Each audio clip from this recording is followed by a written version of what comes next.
इस कहानी की शुरुआत में हमें एक फेरी लैंड को दिखाया जाता है जहां सारी फेरी मिलकर अपना अपना काम कर रही होती है।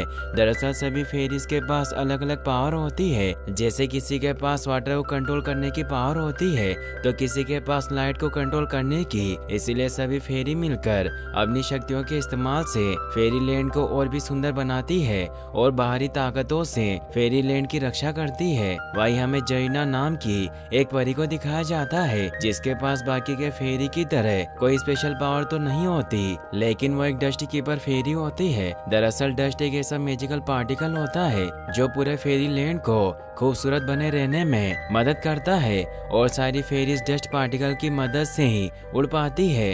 रास्ते में जरीना सभी फेरी से मिलती हुई आगे बढ़ी रही होती है कि तभी डस्ट वर्कशॉप की घंटी बजने लगती है जहाँ पर डस्ट पार्टिकल को छोटी छोटी पत्तियों में बंद करके फेरी लैंड के अलग अलग हिस्सों में भेजा जाता है। घंटी की आवाज सुनकर जरीना जल्दी से डस्ट वर्कशॉप में आ जाती है और बाकी के डस्ट कीपर फेरी के साथ मैजिकल डस्ट को पैक करने लगती है।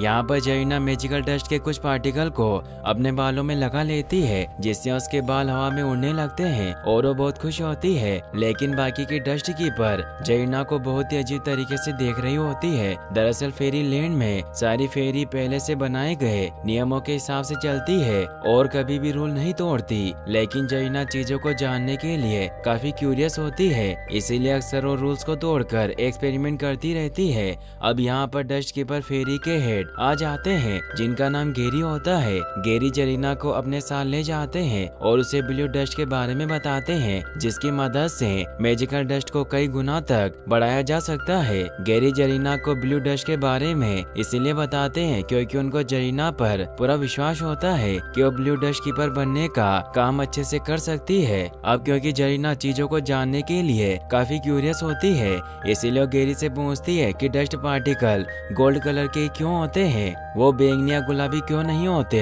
इस पर गेरी जरीना को समझाते हैं कि हम डस्ट कीपर्स हैं और हम किसी भी चीज से छेड़छाड़ नहीं कर सकते क्योंकि ऐसा करना खतरनाक साबित हो सकता है। लेकिन जरीना गेरी की बातों पर ज्यादा ध्यान नहीं देती और चुपके से अपने बेंगल पर गोल्डन डस्ट लगाकर उस पर ब्लू डस्ट की कुछ बूंदें गिराती है जिसकी वजह से जरीना के बेंगल में लगे गोल्डन डस्ट पार्टिकल की संख्या बढ़ने लगती है। वो आउट ऑफ कंट्रोल होकर इधर उधर उड़ने लगता है और गेरी के सिर से टकरा जाता है जिससे वो नीचे गिर जाते हैं। गेरी यह सब देखकर बहुत गुस्सा होते हैं और जरीना को फिर कभी भी ऐसा कुछ करने से मना करते हैं। इसके बाद जरीना अपने घर आ जाती है और वो बहुत दुखी होती है क्योंकि अभी तक उसका एक भी एक्सपेरिमेंट सफल नहीं हुआ था। अब जरीना दुखी होकर अपनी एक्सपेरिमेंट बुक को पढ़ी रही होती है कि तभी उसके सिर पर लगा ब्लू डस्ट का एक पार्टिकल नीचे गिर जाता है जिसे देखकर जरीना बहुत खुश होती है और वो गोल्डन डस्ट और ब्लू डस्ट की मदद से एक्सपेरिमेंट करके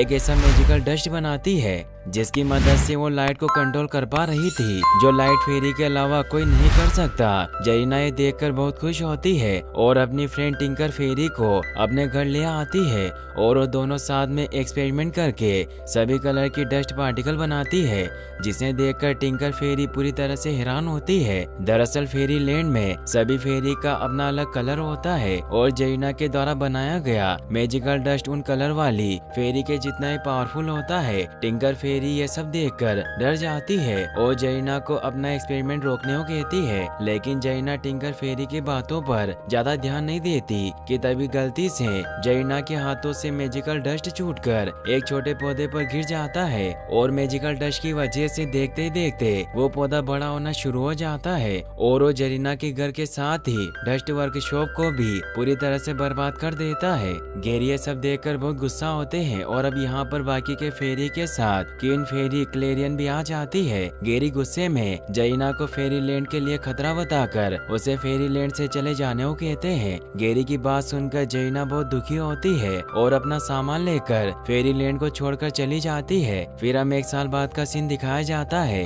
जहाँ फेरी लैंड में एक वार्षिक उत्सव का आयोजन किया गया था जिसे देखने के लिए विंटर फेरी भी आई होती है। इस समय पूरा स्टेडियम फेरी से भरा होता है और टिंकर बेल अपनी फ्रेंड के साथ सभी सभी लोगों को देख रही होती है, क्योंकि आज के प्रोग्राम में वो भी अपनी फ्रेंड्स के साथ परफॉर्म करने वाली थी। अब कार्यक्रम शुरू होता है और सबसे पहले विंटर फेरी परफॉर्म करती है। इसके बाद हम ब्लिंक नाम की विंटर फेरी को देखते हैं, जो अपने फ्रेंड बोबल के साथ शो देखने के लिए आया होता है। लेकिन शो के शुरू होते ही वो वॉशरूम के लिए चला जाता है। इस समय सभी लोग बहुत खुश होते हैं और विंटर फेरी को परफॉर्म करते हुए देख रहे होते हैं कि तभी वहाँ पर जरीना आ जाती है, जो अपने मैजिक की मदद से स्टेडियम के चारों तरफ जायंट गुलाबी फ्लावर को उगा देती है, जिसमें से वो गुलाबी कलर के डस्ट को शो देखने आए सभी लोगों के ऊपर गिराना शुरू कर देती है। शो देखने आए सभी फेरी और यहाँ तक कि किंग और क्वीन फेरी भी ये सब देखकर बहुत खुश होती है। लेकिन रोसेटा को शक हो जाता है कि जरूर कुछ गड़बड़ है, इसीलिए अपने फ्रेंड्स के साथ एक बड़े से बॉक्स के अंदर छुप जाती है। अब गुलाबी पार्टिकल की वजह से सभी लोग गहरी नींद में जाना शुरू हो जाते हैं और इसी मौके का फायदा उठाकर जरीना डस्ट वर्कशॉप से ब्लू डस्ट को लेकर वहाँ से निकल जाती है। ब्लैंक जब वॉशरूम से वापस आता है तो सभी लोगों को गहरी नींद में देखकर बहुत हैरान होता है। तभी उसे टिंकर बेल और उसके दोस्तों के चिल्लाने की आवाज सुनाई देती है, जो अभी भी उसी बड़े से बॉक्स के अंदर फंसी होती है। ब्लैंक उन सभी को बॉक्स के अंदर से बाहर निकालता है। बाहर सभी को सोता हुआ देखकर वो सभी पूरी तरह से हैरान होते हैं। तभी उन्हें याद आता है कि जरीना जरूर ब्लू डस्ट हासिल करने के लिए यहाँ आई होगी, और जब वे डस्ट वर्कशॉप में जाकर देखती है तो जरीना ब्लू डस्ट लेकर वहाँ से जा चुकी थी। ये देखकर इरिडेसा पूरी तरह से डर जाती है, क्योंकि ब्लू डस्ट के ना होने से गोल्डन डस्ट नहीं बन पाएगा, जिसकी वजह से कोई भी फेरी उड़ नहीं पाएगी, क्योंकि गोल्डन डस्ट की मदद से ही सभी फेरी उड़ पाती है। इरिडेसा को डरता देखकर बाकी के फेरी उसे शांत करती है। ब्लैंक ने बताता है कि उसने जरीना को नदी की तरफ जाते हुए देखा था।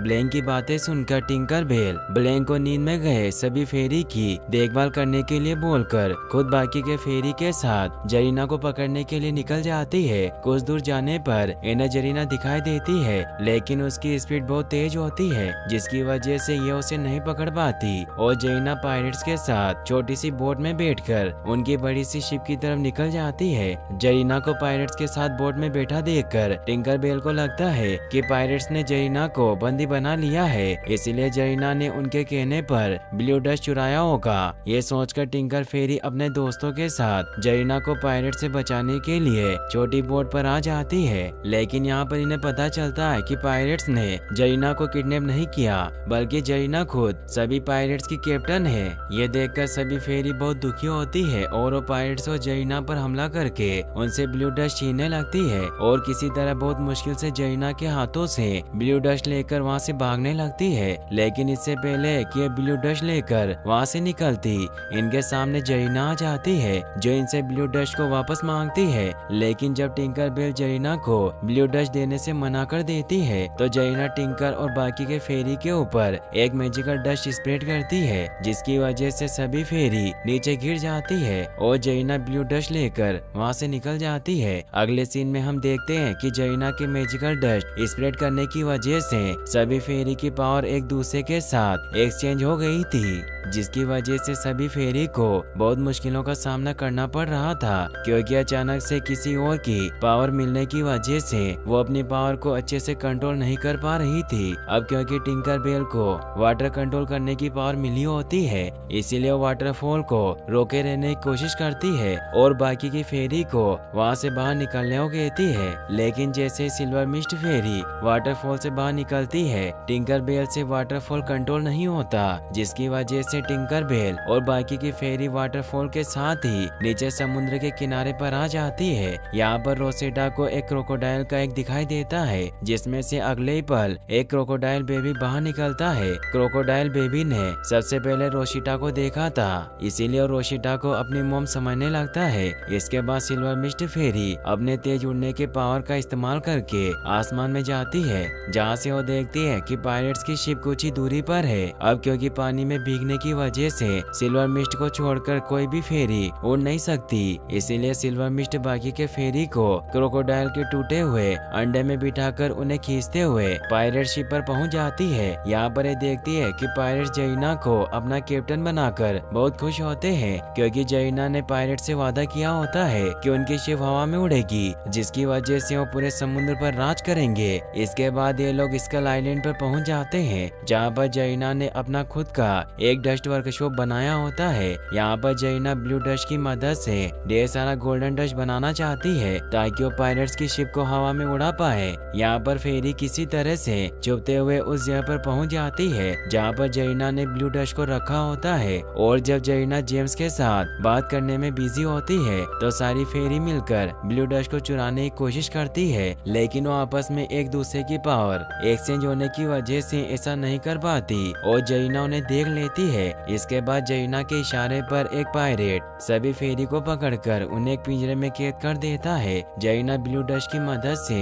गोल्डन डस्ट बनाने में कामयाब हो जाती है, जिसे देखकर सभी पायरेट्स बहुत खुश होते हैं। गोल्डन डस्ट बनने के बाद जब जेम्स जैना से पूछता है कि वो गोल्डन डस्ट की मदद से कैसे उड़ेंगे, तो जैना जेम्स के बॉडी में गोल्डन डस्ट लगाकर उसे हवा में उड़ना सिखाती है, जिससे जेम्स बहुत खुश होता है। और जब उससे कंफर्म हो जाता है कि गोल्डन डस्ट की मदद से हवा में कैसे उड़ना है, तो जैना को पकड़कर एक बॉक्स में कैद कर देता है, क्योंकि उसने इतने दिनों से जैना को शिप का कैप्टन इसलिए बनाया था ताकि वो गोल्डन डस्ट और ब्लू डस्ट को हासिल कर सके। जेम्स को ऐसा करता देखकर जैना बहुत दुखी होती है और उसे कुछ भी समझ नहीं आ रहा था कि अब वो क्या करे। वहीं दूसरी तरफ हम टिंकर बेल और बाकी के फेरी को देखते हैं, जो अभी भी पिंजरे में बंद होती है। हालांकि इन्होंने यहाँ से निकलने की बहुत कोशिश की होती है, लेकिन हर बार पायरेट इन्हें पकड़ लेता है। तभी शिप पर वही क्रोकोडाइल बेबी आ जाता है जो रोशिटा को बीच पर मिला था। क्रोकोडाइल बेबी रोशिटा और बाकी के फेरी को पिंजरे से आजाद करा देता है और जब पायरेट इन्हें पकड़ने की कोशिश करता है तो बेबी क्रोकोडाइल पायरेट पर हमला कर देता है। इसी मौके का फायदा उठाकर रोशिटा अपने दोस्तों के साथ वहाँ से निकल जाती है। इसके बाद ये लोग पायरेट से छुपते हुए उस जगह पर पहुँच जाती है जहाँ पर जैना ने ब्लू डस्ट को रखा होता है और ये ब्लू डस्ट को लेकर वहाँ से जाने लगती है कि तभी इन्हें जेम्स की आवाज सुनाई देती है, जो इनसे कहता है कि अगर तुम लोग ब्लू डस्ट मुझे नहीं दोगी तो मैं जैना को पिंजरे के साथ ही समुद्र में फेंक दूंगा। टिंकर बेल जब ये देखती है तो ब्लू डस्ट को उसी जगह पर रख देती है जहाँ से उसने उठाया होता है। इसके बाद जेम्स ब्लू डस्ट को ले लेता है और गोल्डन डस्ट को अपनी शिप पर डालने लगता है। इसके बाद वो अपनी शिप पर बैठकर वहाँ से उड़ जाता है और जैना को पिंजरे के साथ ही नीचे समुद्र में फेंक देता है। लेकिन इससे पहले कि समुद्र में डूबने की वजह से जैना की मौत होती, टिंकर बेल बाकी की फेरी के साथ मिलकर उसे डूबने से बचा लेती है। जैना इस समय बहुत दुखी होती है क्योंकि यह सब उसकी वजह से ही हुआ था।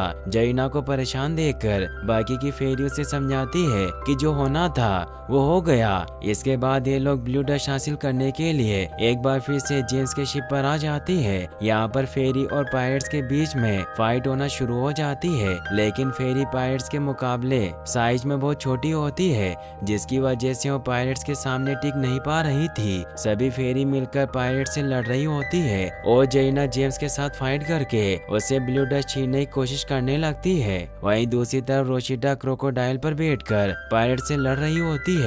इसके बाद सभी फेरी मिलकर किसी तरह शिप का लंगर नीचे कर देती है और सिल्वर मिस्ट अपनी पावर की मदद से समुद्र से मोटी मोटी बेलें निकालकर लंगर को जकड़ लेती है, जिसकी वजह से शिप एक तरफ को झुक जाती है। लेकिन जेम्स बहुत ही बहादुरी से बेलों को काट देता है और इसी दौरान फेरिस पर एक बड़ा सा कपड़ा गिर जाता है, जिसकी वजह से फेरिस पकड़ी जाती है। लेकिन तभी जैना शिप का पतवार खोल देती है, जिसकी वजह से पायरेट्स और गोल्डन डस्ट के साथ ही जेम्स भी नीचे समुद्र में गिर जाता है और जैना ब्लू डस्ट हासिल कर लेती है। लेकिन इससे पहले कि जैना ब्लू डस्ट और अपने दोस्तों के साथ वहाँ से जाती, वहाँ पर जेम्स आ जाता है जो गोल्डन डस्ट के अपने ऊपर गिरने की वजह से उड़ पा रहा था। इसके बाद जेम्स जैना से ब्लू डस्ट हासिल कर लेता है, लेकिन तभी जैना नीचे गिरे ब्लू डस्ट के छोटे से पार्टिकल को जेम्स के ऊपर फेंकती है, जिसकी वजह से गोल्डन डस्ट की मात्रा बढ़ना शुरू हो जाती है और उड़ते हुए इधर उधर जाने लगता है। इसके बाद जैना अपने दोस्तों को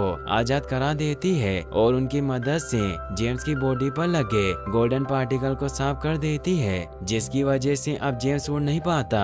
ब्लू डस्ट मिलने से जैना और बाकी की फेरी बहुत खुश होती है और वो जेम्स को बाकी के पायरेट्स के साथ समुद्र में छोड़कर उनके शिप को लेकर वहाँ से निकल जाती है। अगले सीन में हम फेरी लैंड को देखते हैं, जहाँ पर सभी लोग अभी तक सो रहे होते हैं। इसके बाद जैना गोल्डन डस्ट की मदद से सभी को नींद से जगा देती है। गैरी जरीना को एक बार फिर से फेरी लैंड में देखकर बहुत खुश होते हैं। इसके बाद जरीना ब्लू डस्ट को फेरी क्वीन क्लेरियन को दे देती है और जब बाकी की फेरी क्वीन को बताती है कि जरीना अपनी मैजिक की मदद से एक बेहतरीन शो परफॉर्म कर सकती है, तो क्वीन जरीना को एक शो परफॉर्म करने को कहती है। जिसके बाद जरीना बाकी की फेरी के साथ मिलकर एक बहुत ही शानदार शो परफॉर्म करती है, जिसे देखकर वहां मौजूद सभी फेरी बहुत खुश होती है और यहीं पर इस मूवी की हैप्पी एंडिंग हो जाती है। और गाइस, अगर आप ऐसी और वीडियोस देखना चाहते हैं तो एंड स्क्रीन पर क्लिक करके इन वीडियोस को भी वॉच कर सकते हैं। और इस वीडियो को लाइक और चैनल को सब्सक्राइब करने के लिए आपका तहे दिल से शुक्रिया। Thanks for watching.